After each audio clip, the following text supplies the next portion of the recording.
सचकरतार धाम मोहाली से गुरु प्यारी साध संगत को सचकरतार कहते हुए रब्बी उपदेश के माध्यम से जानेंगे लखदाता जी का एक और चमत्कार। कैसे लखदाता पीर ने किन्नर को भी बच्चा दिया, उसको भी संतान दी, उसकी भी झोली को बाग लगाया। तो जब लखदाता पीर को पीर खानो पीरों का सरदार पीर, क्योंकि अब्दुल कादर जलानी 11वीं वाले पीर और माउदीद चिश्ती घराना बाबा फरीदुद्दीन गंज शकर कुतुबुद्दीन बख्तियार काकी चिश्ती फरीदुद्दीन गंज शकर चिश्ती, इस चिश्ती घराने से जिसमें आगे निजामुद्दीन औलिया साबर पाक कलीर शरीफ जैसे बाबा फरीद जी के हाथों ऐसे इतने वली अल्लाह और बनाए गए इतने बड़े पीर पैगंबर वली। तो ये चिश्ती घराना कादरी घराना जिनके पास गौस रुतबा वलियों के सरताज हैं, वो उनका थापड़ा मिला। और सौबुद्दीन सौरवर्दी ये तीसरा घराना, तो उनको पीर खानो पीर के पीरों के वो सरदार पीर रहेंगे। इसका लक़ब से नवाजा गया। तो अब ख्वाजा मोइनुद्दीन चिश्ती अजमेर वाले जो सरकार हैं, ख्वाजा मोइनुद्दीन चिश्ती अजमेरी, तो उन्होंने राजा अकबर को जब ऐसे उस किन्नर को पता चला कि पीर लखदाता जी को पीर खानो पीर कहते हैं, पीरों का सरदार पीर कहते हैं, और इनको नवाजा गया 3 घरानों से, तो हर शहर में इनकी रोज़ा दरगाह देखने को मिलता है। कहीं ना कहीं उनका सालाना भंडारा हमेशा ही होता है, क्योंकि उनके रोज़े ही हर शहर में। और अब बंटवारे के बाद तो वज़ीराबाद, फिर उसके बाद लाहौर, शाहकोट, मुल्तान शरीफ, तोहम खाल, ये सारी जगहें अब पाकिस्तान में चलेगी बंटवारे के बाद। लेकिन हिंदुस्तान में भी उनके 4 तो बड़े निगाहें ही हैं। एक तो वहीं चला गया, पाकिस्तान सबसे बड़ा है जो। तो उसके बाद उनके हर शहर में हमें उनकी दरगाह देखने को, रोज़ा देखने को, उनकी ज़ियारत, उनका दर्शन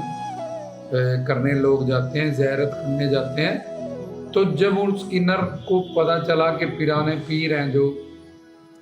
वो दस्तगीर वलियों के सरताज हैं, जो पीर गौस पाक 11वीं वाली सरकार, उनसे भी ये नवाजे गए और ऐसे घरानों से नवाजे गए। तो उन्होंने कहा ख्वाजा मोइनुद्दीन चिश्ती अजमेरी, उन्होंने किन्नर को संतान दी थी। तो इनके पास अगर ये पीरों के सरदार हैं, तो सब पीरों के सरदारी का इनको कलयुग में वो मिला, लक़ब मिला। तो अगर ख्वाजा पीर ने संतान दी, अकबर को दी, बाद में किन्नर ने मांगी उसको दी, तो हमें भी इनसे मांगना चाहिए, देखना चाहिए कि ये वाकई में पीरों के सरदार पीर हैं कि नहीं। तो ख्वाजा मोइनुद्दीन चिश्ती के पास जब अकबर संतान मांगने गया था कई सालों के बाद, तो घोड़े हाथियों पे गया था, तो वापस लौट आया था। तो उसने रास्ते में उसको एक फ़कीर मिला, उसने बोला मैं ख्वाजा पीर के पास गया था और मैं तो ऐसे ही लौट आया हूँ। उससे पहले उसको ये था कि हर जगह पे ये वलियों की दरगाह, रोज़ा शरीफ ज़ियारत बनी हुई है, तो इसको मैं जिस भी जगह पे जाऊँगा सलाम करूँगा। अगर आगे से मुझे सलाम का जवाब नहीं आया, वालेकुम सलाम, तो मैं उस दरगाह को तोड़ दूँगा। तो ऐसे नहीं, उसने छोटी छोटी कई रोज़ा दरगाहों को तोड़ दिया। फिर उसने सोचा कि ऐसे मैं कितनी का तोड़ करूँगा, तो मैं बड़ी किसी एक दरगाह को जाके तोड़वा देता हूँ, फिर लोग अपने आप ही बाकी सब दरगाहों को तोड़ देंगे। तो ख्वाजा पीर के वक्त जब वहाँ गया, तो ख्वाजा पीर गुमट पे बैठे उसको नजर आए, तो उसको बोला हम तेरे को डर के मारे तुझे सलाम का जवाब देने नहीं आए अकबर, जिन दरगाहों को तू तोड़ के आया है अपने अहंकार के कारण, तुझे ये आदेश देने आए हैं कि जाके उसको रीबिल्ड कर दे, फिर से बनवा, नहीं तो फिर तेरा साम्राज्य है जो इसका सत्यानाश होगा, ये खत्म हो जाएगा, तुझ पे क्रोपी हो जाएगी। अल्लाह ताला की खुदाबंदगी, लोगों की श्रद्धा को, लोगों की विश्वास को, उनकी श्रद्धा को, उनके बाप को ठेस पहुँचाने से अल्लाह ताला नाराज हो जाते हैं। एक नटावी दिल बंदे दा, इस दिल से दिल भर रहंदा। तो उसने कहा कि मैं ऐसा क्यों बनाऊँ, इसमें मुझे क्या फ़ायदा होने वाला है। उससे पहले वो एक बार हाथी घोड़ियों पे ख्वाजा पीर से मांगने गया था संतान, तो उन्होंने, क्योंकि अहंकार से गया, जैसे जंग लड़नी हो वैसे गया, तो उन्होंने वापस मोड़ दिया था। तो फिर अगली बार उसको हुआ कि मुझे तो मिला नहीं कि मैं दरगाह को ही अब तोड़ दूंगा, तो ऐसे किया तो ख्वाजा पीर ने कहा कोई नहीं, हमें पता है तेरे को क्या चाहिए, हम तेरी अरदास तो पिछली बार आया था तो हमसे जंग लड़ने आया था क्या, तू हाथी घोड़े ये सब लेके आया था, जो मांगने आता पहले मांगने का तरीका देखो उसको किस तरह से आना चाहिए, ये किसी फकीर से जाके पूछो। तो फिर अकबर को अपनी गलती का एहसास हुआ कि यार मैं इतने हाथी घोड़े सब कुछ लेके आया, लोग तो चद्दर चोले लेके आते हैं, कमल की फूल की पंखड़ियाँ लेके आते हैं यहाँ सलाम करने, यहाँ बैठ के अल्लाह ताला की साथ में ही मस्जिद भी वहाँ नमाज भी अदा की जाती है, वलियों के बुज़ुर्गों के हिसाब से वो हम यहाँ से इस इबादत खाने में बैठ के इबादत करते हैं, जिसमें वली लोग अल्लाह के बंदे हैं, उनसे नवाजे गए हैं, तो अल्लाह ताला जल्दी दुआ हमारी कबूल करते हैं, और जिसमें वली हमारी सहायता करते हैं और हमारी तरफ से जैसे कहते हैं बिचौलगी करनी, एक एडवोकेट कर लेना जज से बात करने के लिए, तो इस तरह से वो हमारा हम पे करम करते हैं, हमें उनकी रहमत हम पे रहमत करते हैं, उनकी निस्बत और अकीदत रखने वालों को हमेशा वो अपने फैज़ से अपने जहाँ भी उनका स्थान है, चाहे अजमेर शरीफ में है, चाहे कहीं कहाँ भी उनकी ज़ियारत करने लोग जाते हैं, तो वहाँ से वो नवाजे जाते हैं, उनको शिफा मिलती है, अपने फैज़ से अपने इल्म से वो सबको निहाल करते हैं, मालो माल करते हैं।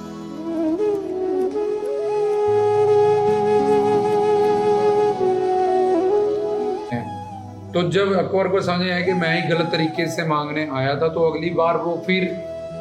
फकीर बन के उनके पास आया। तो जब फिर फकीर बन के आया उनके पास नंगे पाँव मांगने के लिए, तो तब उन्होंने वचन दिया कि अब तेरे घर में पुत्र होगा। तो उसको वहाँ से पुत्र की फिर दात प्राप्त हुई थी कई सालों के बाद। तो उसने वहाँ फिर सोने के बहुत बड़े बड़े 10 मन, जिसमें 10 टन न्याज दलिया बन जाता है, वो सारा वहाँ पे 2 कड़ाए बेट में दिए वहाँ के न्याज के लिए, वहाँ के दलिया बनने के लिए। और जब ये बात पता चली थी एक किन्नर को, तो उस टाइम पे बहुत अमीर था वो, तो उसने कहा ये तो कोई सुना है कि वली अल्लाह जो होते हैं उनकी दुआ कभी खाली नहीं जाती, लेकिन मैं तो किन्नर हूँ, ठीक है, राजा अकबर को मिल गया इतनी देर बाद पुत्र मिल गया, इसने कड़ाए, मैं तो तब मानूंगा इनको और इनकी शक्ति को कि ये अल्लाह के बंदे हैं जब मेरे घर भी संतान हो। तो उसने भी वहाँ जाके चोली फैलाई थी, और उसके बाद आने वाले साल में उसको भी वहाँ से पुत्र हुआ था। फिर ऊपर सोने का जो गुम्मट है वो उन्हीं ने जो लगा अजमेर शरीफ और चढ़ाया गया है गुम्मट के ऊपर। वो बहुत अमीर था वो किन्नर, बहुत दौलत थी उसके पास, बहुत सोना था उसके पास, उसने खुशी से वो उनके ऊपर वो शतर चढ़ाया था, बैठ गया था। तो उन्हीं की चद्दर सबसे पहले अजमेर शरीफ में किन्नरों की चढ़ती है। ख्वाजा पीर ने उनको इतना नवाज दिया था, नीचे ऊंच करे मेरा गोविंद, तो जिसको अल्लाह इश्क वाले हैं, इश्क करना सिखाते हैं, करके बंदे बेनज़र बंदे को मौला बनाते हैं। तो अब पीर लखदाता जी, क्योंकि पीर खानो पीर थे, पीरों के सरदार पीर का इनको लक़ब मिल गया। उसने कहा अजमेर शरीफ में ऐसा सुना था किन्नर ने कि ख्वाजा मोइनुद्दीन चिश्ती, उनको तो पीरों के सरदार पीर खानो इसके लक़ब से भी नहीं नवाजा गया था, तब भी उन्होंने उस किन्नर की झोली भरी थी। और ये तो पीराने पीर और इससे नवाजे गए हैं, पीर खानो पीर से पीरों के सरदार। तो अगर ये वाकई सब पीरों के सरदार हैं, तो ये मेरे घर भी जैसे ख्वाजा पीर ने भाग लगाया उनके घर, तो मैं भी पीर लखदाता जी सैयद अहमद सकी सरवर सुल्तान लाला वाली निगाह वाली सच्ची सरकार, आपसे फरियाद, आपकी इस रोज़ा शरीफ पे फरियाद लेके आया हूँ। आप मेरे को भी अपनी सखावत से, अपने फैज़ से नवाजो, ताकि ये बात साबित हो कि आप भी पीराने पीर, पीर खानों पीरों, पीरों के सरदार पीरों, और मेरी निस्बत और अकीदत और आपके प्रति श्रद्धा और विश्वास बढ़ जाए। तो लखदाता जी वहाँ फिर कक्की घोड़ी पे प्रकट हुए थे, और उस किन्नर को भी आते साल को संतान मिली थी, जैसे ख्वाजा पीर के दरबार से मिली, क्योंकि वो भी वली अल्लाह थे, और उनको पीरों के पीर, पीर खानों, सुल्तानियाँ, इस सब लकवन से बड़े बड़े से नवाजा गया था। उनकी सखावत, उनके करिश्मे देखते हुए। तो ये था पीर लखदाता जी के बारे में, उनसे अकीदत मोहब्बत रखने वाले संगत वालियों ने कहा था कि उनके बारे में कुछ और बताने को, कुछ और चमत्कार। तो हम एक एक करके और बहुत सारी बातें आपसे ऐसे ही आपकी सेवा में, पौना हरी जी की, लखदाता जी की, फिर और भी धीरे धीरे करके गुरु नानक देव जी की, और भी आराध्य इष्ट जो भी हैं उनकी आपके साथ सांझ करती रहेंगे। लेकिन मेन यहाँ से सचकरतार धाम पे जो निशान साहब लखदाता पीर शाह तलाई और पीर नगाए, इसकी छवि लेते हुए बाकी सब धर्मों की एकता मोहब्बत के लिए इसको सराजा नवाजा गया। तो जो गुरु प्यारी साध संगत ये दास की सेवा को जिन्होंने प्रमाण किया और आगे अपने दोस्तों के साथ, फैमिली मेंबर्स के साथ या ईश्वर प्रेमियों के साथ शेयर किया, उनके लिए धन्यवाद है। और आप बाकी गुरु प्यारी साध संगत को निवेदन है कि आप सब भी सब्सक्राइब और हो जाओगे जब इसमें, और बेल का आइकन तुमने दबा रखा होगा तो हमारे अपडेट प्रवचन तुम्हारे पास अखंड रूप में दिन रात सुबह शाम एक एक करके आते रहेंगे, जो तुम सीरियल वाइज सुनते जाओगे। क्योंकि एक से दूसरा प्रवचन जुड़ा होता है, फिर तुम्हें एक डेप्थ में एक आध्यात्मिक अलौकिक डीप ज्ञान उस आराध्य इष्ट के बारे में, या पीर पैगंबर अल्लाह वली के नाम पे, कलंदर कुतुब के नाम पे धीरे धीरे हम ये सारा जो ज्ञान का भंडार है वो आप गुरु प्यारी साध संगत के लिए रब्बी उपदेश के माध्यम से यूट्यूब से आपकी सेवा में हाजिर रहेंगे। तो आप भी इसमें इस सेवा का योगदान डाल के हमारे किए गए इस उपराले को सफल बनाने में गुरु संगत गुरु होती है, ताकि लखदाता जी के प्रेमियों तक, बाबा बालकनाथ जी के प्रेमियों तक, या और जो आराध्य इष्ट है, या तत्व ज्ञान आत्मा परमात्मा से जो जुड़ा है, मैं कौन मेरा कौन, आत्मा क्या है, परमात्मा क्या है, माया क्या है, इस सब का हमारे दिमाग में उठने वाले प्रश्न और काफ़ी और प्रवचन रिकॉर्ड करके फिर हम संगतों के प्रश्न उत्तर, क्वेश्चन आंसर का प्रवचन रिकॉर्ड करेंगे, जो हमें व्हाट्सएप पे या फेसबुक पे जो भी क्वेश्चंस अभी तक आए हैं वो उनको समूह बना के कलेक्ट करके जो भी संगत सवालियों ने पूछे हैं उनके नाम से लाइव होके आपको उसका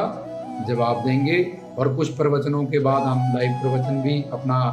रिकॉर्ड करेंगे, जिसमें चलते हुए प्रवचन में भी आप कुछ भी हमसे